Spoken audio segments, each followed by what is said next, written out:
दौड़ हुनर की। एक छोटे से गांव में कुमार सोहन रहता था। वो मिट्टी के बर्तन व खिलौने बनाया करता था और उसे शहर जाकर बेचा करता था। कभी कभी उसके दो चार खिलौने बिकते तो कभी वो भी नहीं। जैसे तैसे उसका गुजारा चल रहा था। एक दिन उसकी बीबी शीला बोली, सुनो जी, क्यों ना शहर जाकर कोई नौकरी ही कर लो। नौकरी करोगे तो महीने के अंत में कुछ धन तो आएगा। बीबी की बात सुन अब सोहन को भी ऐसा ही लगने लगा, पर उसको मिट्टी के खिलौने बनाने का बहुत शौक़ था, लेकिन हालत से मजबूर था। बात तो तुम सही कह रही हो, पर कैसे उसे हुनर को छोड़ दूं जिसका नमक हम लोग अब तक खाते आए हैं। आप बहुत मेहनत और लगन से खिलौने बनाते हो, पर बाज़ार में बिक्री न होने से अब हमारा गुजारा नहीं होता। अब तो यह हालत हो गई, रसोई में अन्न का एक दाना भी नहीं। ठीक है, मैं कल सुबह ही शहर जाकर कोई न कोई नौकरी तलाश करता हूँ।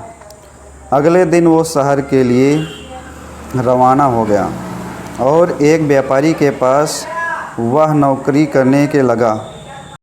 सोहन वह नौकरी करता तो ज़रूर था, पर उसका मन अभी भी अपने चक और मिट्टी के खिलौने में ही रहता था। समय बीतता गया। एक दिन शहर में जहाँ वहाँ काम करता था, उसे मालिक के घर पर उसके बेटे निखिल का जन्मदिन था। सब महंगे महंगे तोहफे लेकर आए। सोहन ने सोचा, क्यों ना मिट्टी का खिलौना बना लूं और बच्चे के लिए लेकर जाऊं। वैसे भी हम गरीबों का तोहफ़ा कौन देखता है। यह सोचकर वह मिट्टी का खिलौना बनाया और बनाकर जन्मदिन पर ले गया। जब दावत ख़त्म हुई तो निखिल की नज़र उसी मिट्टी के खिलौने पर पड़ी और उसे हाथ में उठा लिया और खुश होकर और भी बच्चों को दिखाने लगा। खिलौना सभी बच्चों को बहुत पसंद आया। यह सब देख सभी मेहमान एक दूसरे की तरफ देखने लगे और एक ही बात पूछने लगे, अरे वाह, इतना शानदार तोहफ़ा कौन लाया है। इतना महंगा तोहफ़ा ये किसने लाया होगा। यह खिलौना तो शायद आपका नौकर सोहन लाया है। इतना सुनते ही सब हैरान हो गए। सभी एक दूसरे का चेहरा देखने लगे। तभी मालिक बोला, सोहन, तुम तो बहुत गरीब हो। इतना महंगा खिलौना कहाँ से ला सकता है। हाँ, मैंने देखा है। ये खिलौना सोहन ही लाया है। ठीक है, सोहन को बुलाओ। उससे पूछो कि यह खिलौना वह कहाँ से ख़रीदा है। वह सोहन आता है और सब उसी की तरफ देखते हुए हैरान हो जाते हैं। मुझसे क्या गलती हुई, सब मुझे ही घूर रहे हैं। शायद मेरा खिलौना निखिल को पसंद नहीं आया होगा और बच्चों के सामने वो अपमानित होगा। कोई बात नहीं, मैं माफ़ी मांग लूँगा। मालिक, क्या आपने मुझे बुलाया। हाँ सोहन, क्या है। खिलौना तुमने दिया है। हाँ मालिक। तुम यह खिलौना कहाँ से लेकर आए हो और इतना महंगा तोहफ़ा तुम ले कैसे सकते हो।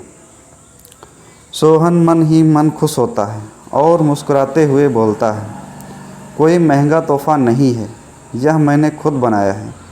गांव में यही खिलौना बनाकर मैं अपने परिवार का गुजारा करता था, लेकिन इससे अब घर नहीं चलता, इसलिए आपके यहाँ नौकरी करने आया हूँ।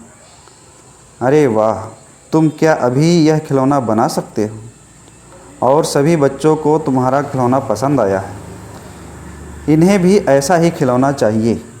अगले दिन सोहन ने शानदार रंग बिरंगे खिलौने बनाकर दिए। यह देखकर मालिक ने सोचा, क्यों ना मैं खिलौने का भी व्यापार करूं। वह अपनी बीबी से बोला, सुनीता, सोहन खिलौना बहुत अच्छा बनाता है।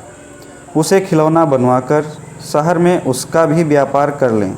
उससे सोहन को भी उसके मनपसंद का काम भी मिल जाएगा और उससे अच्छी तनख्वाह भी मिल जाएगी। साथ ही साथ एक मोटी रकम भी हम कमा लेंगे।